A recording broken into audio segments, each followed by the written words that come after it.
There's a beautiful quote by C.S. Lewis that love is never wasted because its value does not rest on its reciprocity. Love feels like love.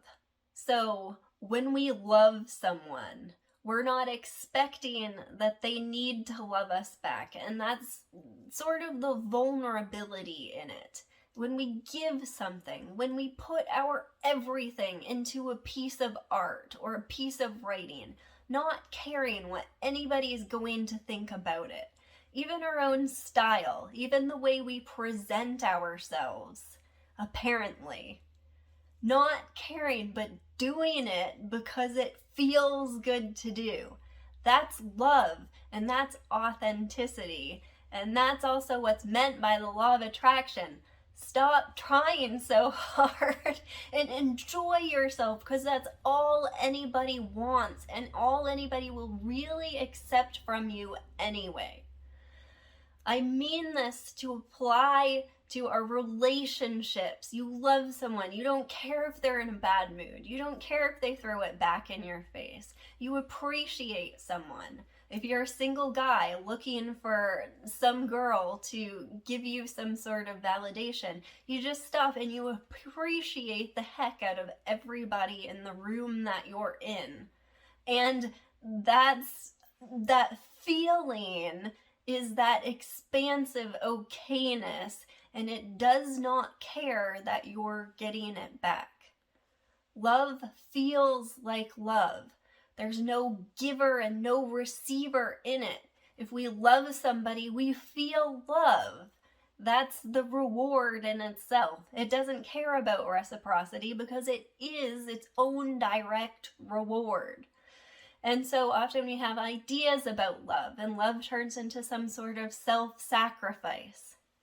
Even if we're giving to some sort of charity or organization, we can do this and we can observe what sort of fears come up. Because in the idea of giving something, there's an idea that we possessed something and then we're separating it from ourselves. This never becomes, this never is actual. And the greatest gift we can give of ourselves is that alignment with love, which is all it's saying is love feels like love, knowing that, not settling for any less.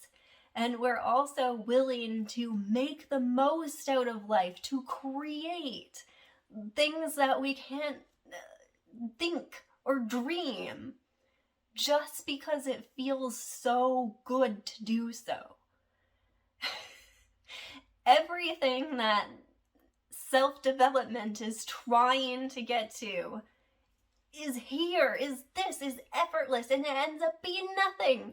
You achieve your greatest dream that you ever dreamed, and what's next? That's nothing. What's next? Not in a, no, on to the next thing, always rat race, on to the next thing, because you weren't suffering. It was so amazing the first time, the next idea will occur. Creation and living your life is not separate from spirituality. In fact, it's completely attracted.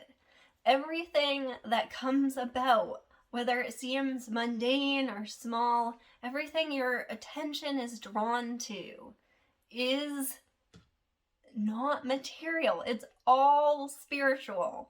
There's no separation between the spiritual and the material. And that feeling that love feels like love, not worrying about what comes of it, not worrying about being paid, receiving something back for it. And also not feeling unworthy of receiving what's coming to you. Because it's not separate to begin with. Love is never wasted.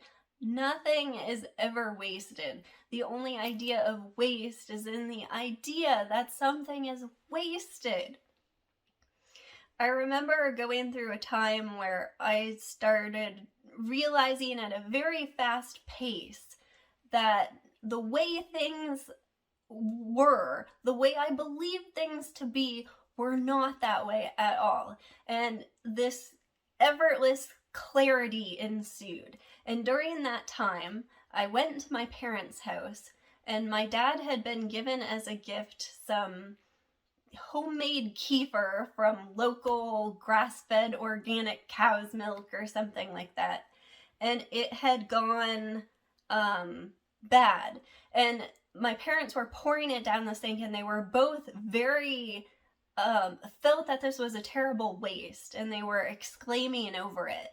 And it hit me in that moment how beautiful that moment was. Like the perfume, the very expensive perfume the woman poured on Jesus's feet, that I saw in that moment and felt and knew that it was impossible for anything to be wasted. It was a gift he was given. It went bad. They were throwing it away, disposing of it, and yet it was the perfect opportunity, and I realized how impossible it is for anything to be wasted. It's just that in that timeline, we're trying to figure out what something's value needs to be for what. And if we just let it go, miracles happen. And there is nothing but this abundance.